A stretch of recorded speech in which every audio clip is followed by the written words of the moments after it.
Tout de suite, on s'est rendu compte enfin, en tout cas, moi, je me suis rendu compte qu'il se passait quelque chose.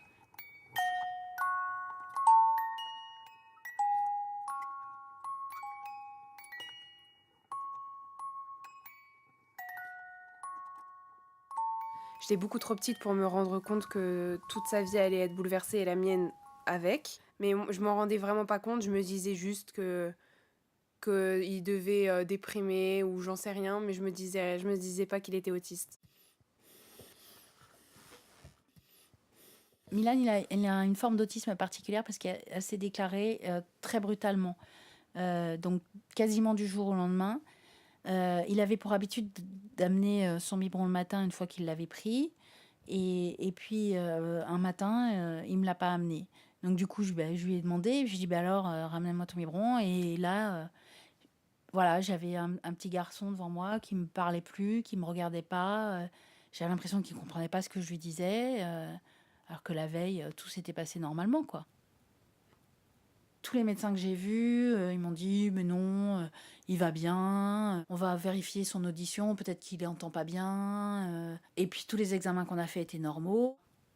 J'ai tout eu, soit je l'aimais pas assez, soit je l'aimais trop, soit je lui en demandais trop, soit j'étais pas assez patiente. Enfin bon, voilà. Donc en gros, on m'a dit de me faire soigner.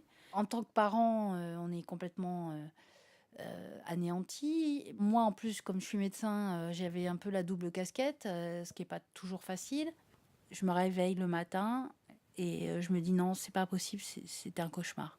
Mais non, c'était pas un cauchemar, c'était la vraie vie, notre vraie vie.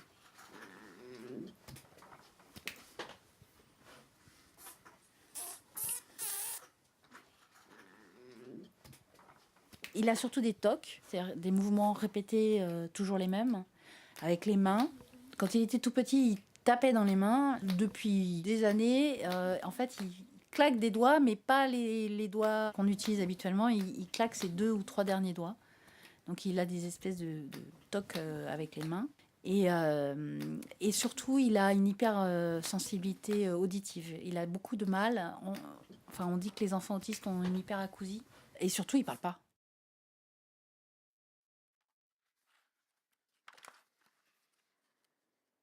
On a mis en place un système de communication par image. Donc il a un classeur où il y a tout.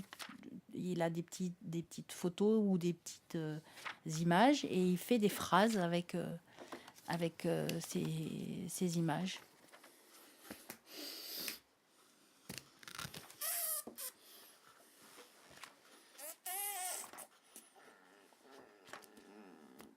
On est très très proches. J'adore mon frère, évidemment. Voilà, on se fait tout le temps plein de bisous, plein de câlins. Il n'y a vraiment aucune barrière entre nous deux. Par exemple, j'adore lui raconter ma vie. Et même s'il répond pas, je sais très bien qu'il m'entend et qu'il comprend tout ce que je lui dis. C'est vrai que l'avenir me fait très peur pour Milan parce que c'est plein de surprises qui vont nous attendre. Mais je pense quand même que son handicap ne lui empêche pas d'être heureux.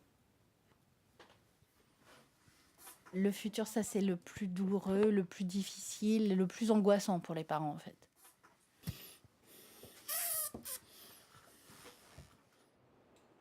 Une anecdote particulière, je dirais le manège à Bercy, un parc à côté de chez moi. Tous les samedis après-midi avec ma mère et ma petite sœur, on allait là-bas tous les quatre avec mon frère et on faisait des tours de manège. Toute l'après-midi, on faisait des tours de manège. Après, on avait une petite crêpe au Nutella, donc ça c'était la partie préférée de mon frère. Donc ça c'est hyper sympa et donc parfois on y retourne et c'est des super moments. Mais ma famille, c'est une famille un peu. C'est sûr qu'elle n'est pas standard. Pour moi, ma famille, c'est vraiment. Ce qui la caractérise, c'est l'unité et l'amour, en fait. Et on se rend compte que là, la famille, c'est important.